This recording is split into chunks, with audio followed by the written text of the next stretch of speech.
Hello guys, ayan magluto-luto na naman tayo, magluto tayo ng gulay at magpaksiw tayo ng bangus.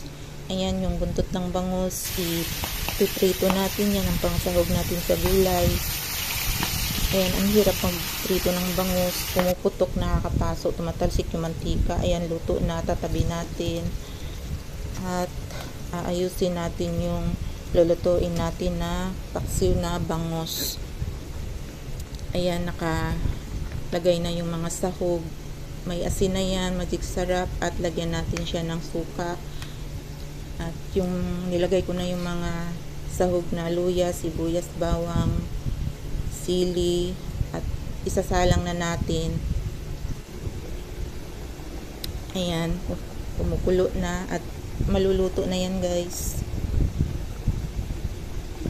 At gugulay na naman tayo. Ayan, nakahiwa-hiwa na yung gulay. Yan yung patula. Yan dahon ng saluyot. Ay, nagpakulo na ako ng tubig at ilalagay natin yung sahog na sibuyas, kamatis, luya at saka bawang.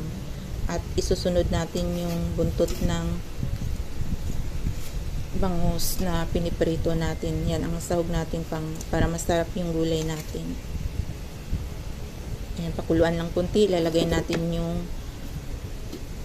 sitaw at okra at kalabasa at talong. At pakuluan kunti, ilalagay na natin yung patula. Ayan. Pakuluan kunti at ilalagay na naman natin yung saluyot. Ang hirap mag voice over, no? Nakakapagod. At yan, luto na. Nilagyan ko na pala yan ng asin at magic sarap. Ayan, luto na. Kain na tayo.